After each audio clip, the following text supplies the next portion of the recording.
Glad to have you with me. Here's a hot one for you today. Well, maybe it's not hot for you, but it's hot for me. Okay, that's the deal. This topic is something that maybe I've been dealing with too much lately, so I kind of want to chat with you for just a moment about it. But let's get down to this hot topic.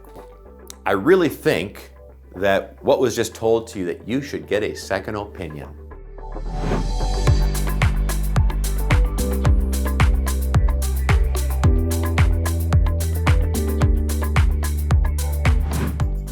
That really deserves a second opinion. I mean, I know what comes to my mind. What, did the doctor just give you some diagnosis or prognosis has got you freaked out and I should maybe get to another doctor and get a second opinion?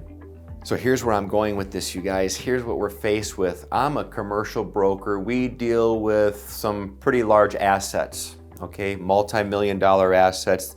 These can be some kind of big deals. With big deals comes big risks.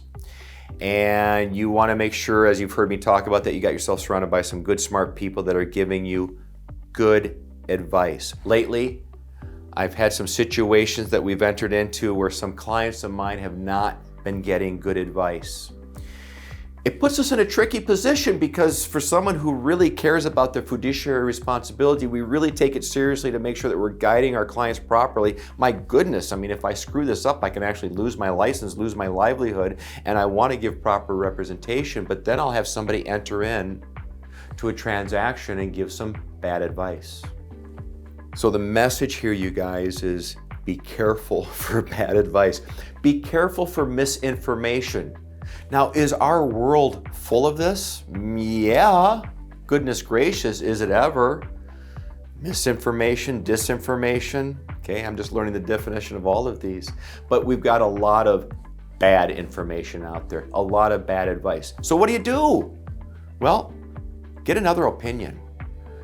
I'm happy to have somebody measure my opinion against another professional. I've got no problem with it. If it's literally an opinion of value, a broker opinion of value, or whether I'm giving somebody ideas on how to structure a deal, how to manage the due diligence process, how we can set up a potential escrow solution to a complicated environmental problem.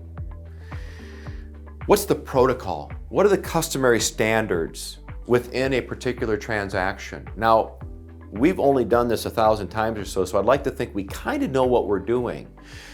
But it can drive me crazy when suddenly when we're in the middle of doing a deal, working on the behalf of our client, and someone steps in and goes, no, we're not doing that. And the client says, wait a second, I need to listen to that person over there.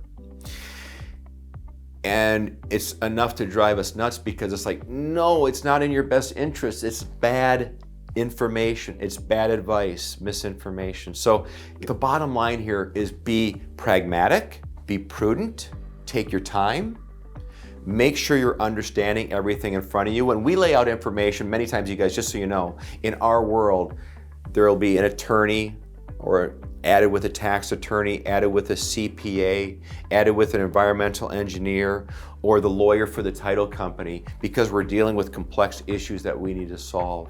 And so we put a lot of smart people into this mix to make sure that we're all working on behalf of that single client, that party to the transaction that we're representing.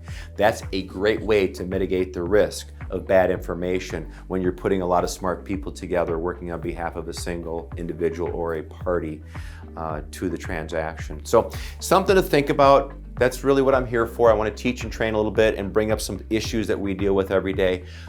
Listen, I hope you'll subscribe to our channel, but I hope you'll also just reach out to me if I can help you in any way. I'm Market Results Commercial.